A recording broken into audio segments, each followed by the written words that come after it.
यीशु मसीह के वचन में मत्ती 10 उसकी 22 में लिखा, कहता मेरे नाम के कारण सब लोग तुमसे बैर करेंगे, परंतु जो अंत तक धीरज धरे रहेगा उसी का उद्धार होगा। कहता मेरे नाम के कारण सब लोग तुमसे बैर करेंगे। आप बोलेंगे क्यों परमेश्वर?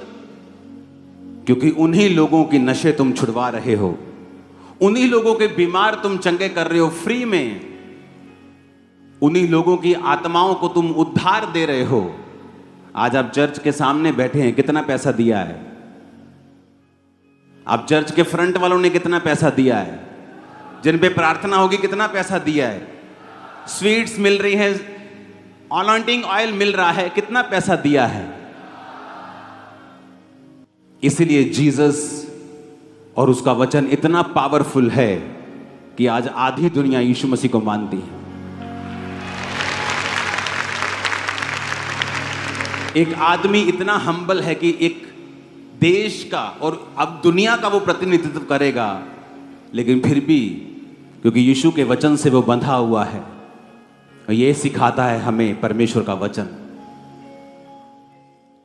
आज कोई भी मुंह उठाता है और जीसस के पूरे स्ट्रक्चर के ऊपर सवाल खड़े कर देता है, पूरी बाइबल पे सवाल खड़े कर देता है, ये बहन भाई गलत हैं। लेकिन अगर ये धर्म होता तो लड़ाइयां की जाती। लेकिन जीसस ने कहा तुम प्रेम करो, सिर्फ अपने साथियों से ही नहीं, अपने धर्म वालों से ही नहीं, बल्कि दूसरों से भी जो तुमको बुरा कहते हैं।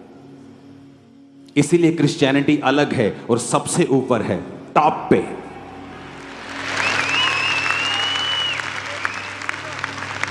क्योंकि अगर लड़ाई करनी हो तो जब कोई व्यक्ति बोलता है कि पूरी बाइबल ही गलत है, तो इमेजिन करो क्या हालत हो जाएगी। लेकिन जीसस ने क्या कहा?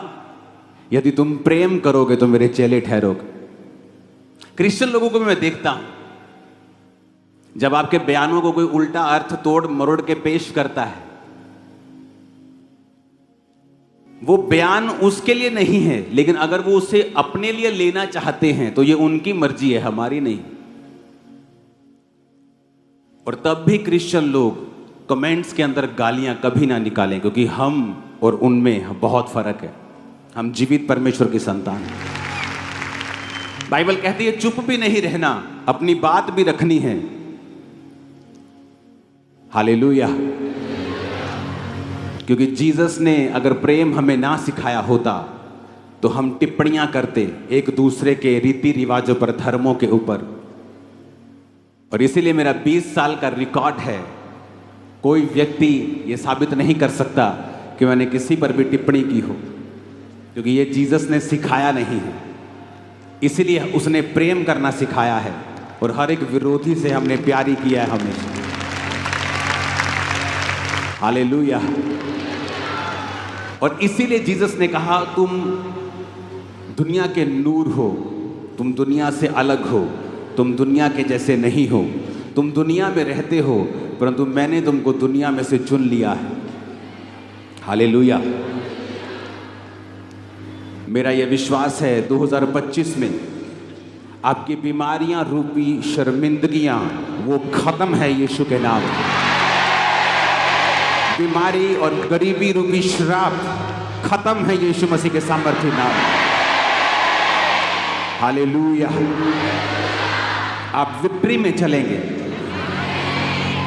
आज परमेश्वर, मैं जब आ रहा था तो मुझे सोने चांदी का शौक नहीं, लेकिन परमेश्वर ने कहा रिंग डाल के जाना है आज। मैंने कहा क्यों परमेश्वर? परमेश्वर ने कहा इसलिए कि यह निशानी है कि तुम राज्य करोगे, राज्य। और बहुतों को लगता है क्योंकि जब आपको तोड़ मरोड़ के पेश करना हो तो इसको आप तोड़ के भी पेश कर सकते हैं। देखो जी साढ़े तो राज करना चाहते। जीसस ने कहा मेरा राज यहाँ का नहीं है मेरा राज वहाँ का है। हालेलुया। अरे मेरा राज यहाँ का बना के तुम मुझे छोटा कर रहे हो। वो जीसस, वो परमेश्वर, वो यहोवा पिता जिसने ऐसे प्लैनेट्स बनाए हैं जो हीरों के, सोने चांदी के बने हैं। इतना पैसा एक प्लैनेट अगर बेच दें, इतना पैसा होगा धरती पर $100 की ढेरियां लगाकर वो चंद्रमा तक पहुंच जाएंगी। इतना पैसा उस एक प्लेनेट से बिकेगा, और ऐसे खरबों खरबों खरबों प्लेनेट्स हैं जो परमेश्वर ने बनाए हैं। तो तुम परमेश्वर को छोटा करना चाहते हो कि मेरा राज यहाँ का है, उसका राज यहाँ का नहीं है। जब मैं आपको कह रहा हूँ आप राज्य करेंगे, तो मेरा ये मतलब है आप शैतान के राज के ऊपर राज्य करेंगे, बीमारियों के ऊपर राज्य करेंगे, गरीबी के ऊपर राज्य करेंगे, आप अपनी उस पाप के ऊपर राज्य करेंगे। लेकिन प्रॉब्लम यह है कि जब बेसमझ व्यक्ति आपको सुनता है तो वो कभी समझ नहीं पाता आप क्या कहते हैं। इसलिए जीसस की बातों को लोग समझ नहीं पाते थे। कहते थे अच्छा इसने तो ये कहा है कि ये मंदिर को ढा देगा और 3 दिन में बना देगा। जीसस ने कहा मैं उस मंदिर की नहीं, इस मंदिर की बात कर रहा हूं। हालेलुया, कि मैं मुर्दों में से जी उठूंगा 3 दिन के बाद। मेरा ये विश्वास है और ये एग्जाम्पल है हमारे लिए। अगर हम प्यार करेंगे और परमेश्वर के आत्मा में और पवित्रताई में आगे बढ़ेंगे, वो आपको इतना ऊंचा करेगा, और वो इतना ऊंचा करेगा जहां से आपको अगर देखना ही पड़ जाएगा तो गर्दनों में बल पड़ जाएंगे, आप इतना ऊंचा होंगे। Hallelujah, hallelujah. आज से कुछ साल पहले जब पंजाब में बहुत विरोध चल रहा था, इतना विरोध चल रहा था कि कहने की बात नहीं, और हम अन्य जाति लोगों का इलाज करवा रहे थे हॉस्पिटल्स में। मैं अपनी टीम से कह रहा था, मैंने कहा अगर हम ये बात को लोगों को बताएं कि देखो तुम्हारी ही जाति के लोगों का इलाज चर्च करवा रही है, लेकिन बाइबल क्या कहती है? प्रेम सब अपराधों को ढांप देता है। इसीलिए चर्च ऊंची हुई है, क्रिश्चियनिटी बड़ी है, क्योंकि ये धर्म नहीं, ये एक बेदारी है, ये परमेश्वर का काम है।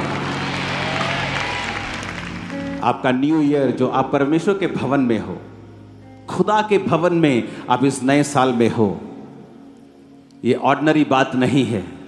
परमेश्वर आपके विश्वास को जो आपने प्रभु के लिए दिखाया है उसका ऑनर करेगा। वो आपके वंश को बढ़ाएगा, सारे श्रापों को खत्म करेगा, वो आपके रास्तों को साफ करेगा और आपको नेक्स्ट लेवल पे लेके जाएगा। आमीन। ऊंचा धड़कने वाला यीशु मसीह के नाम में हालेलुया, हालेलुया। यीशु मसीह ने कहा उनसे मत डरना जो शरीर को नाश कर सकते हैं, उससे डरना जो शरीर और आत्मा दोनों को नाश कर सकता है। 2025 हमें प्रार्थना करनी होगी, क्योंकि इकोनॉमी के ऊपर डिप्रेशन आएगा। जो लोग खुदा में होंगे, टाइदर्स होंगे, गिवर्स होंगे, वो बचेंगे, बच जाएंगे। लेकिन आप देखोगे, बाइबल कहती है, जब यिर्मयाह भविष्यद्वक्ता, यशायाह भविष्यद्वक्ता में जब आप पढ़ते हैं, यहोजकेल में आप पढ़ते हैं, तो परमेश्वर ने कहा महंगी की तलवार चलेगी, महंगी आएगी, जब चीजें महंगी हो जाएंगी। आप देखोगे 2025 में बहुत सी चीजें इतनी महंगी होंगी कि वो रिकॉर्ड ब्रेक कर देंगे, जो परमेश्वर ने मुझे दिखाया। क्योंकि इसलिए मैंने कहा कि 2025 हैप्पीएस्ट न्यू ईयर बोल के हम जल्दी जल्दी घर जाने वाले नहीं हैं। हमें कल प्रार्थना करनी है। आप दिन रात के रोज़ों में कल से नहीं हैं। अगर आपको मेडिकल कंडीशन है, आप दिन दिन के रोज़े करिए, आप कुछ करिए, आप बैठ के प्रार्थना करिए, चर्च में आइए, क्योंकि अगले 3 दिन हमें प्रार्थना करनी होगी। प्रार्थना करनी होगी देश की इकोनॉमी के लिए, क्योंकि आने वाले समय के जो मैसेज परमेश्वर दे रहा है वो अच्छे नहीं हैं। लेकिन हमें प्रार्थना करनी है, आप लोग बचाए जाएंगे, आपकी प्रार्थना के द्वारा दूसरे लोग भी बचाए जाएंगे। आपने यीशु मसीह के नाम का मजाक उड़ते रील्स में देखा, इतना कि जितना कभी नहीं देखा गया। आपको क्या लगता है, अगर क्रिश्चियंस कुछ नहीं कहेंगे तो क्या परमेश्वर कुछ नहीं कहेगा? मैंने लोगों को रोते हुए देखा है 2025 में, क्राई करते हुए देखा है, ऐसे ट्रबल्स में देखा है यंग लोगों को जो पहले उनकी लाइफ में कभी उन्होंने एक्सपेक्ट नहीं किए थे। तो हमें प्रार्थना करनी है कि परमेश्वर की सच्चाई उन लोगों के ऊपर जाहिर हो और वो लोग भी बचाए जाएं। आमीन। हमें प्रार्थना करनी होगी देश के लिए, हमें प्रार्थना करनी होगी आने वाले समय में पंजाब के लिए, क्योंकि शांति को बनाए रखने के लिए आपको प्रार्थना करनी होगी। हालेलुया।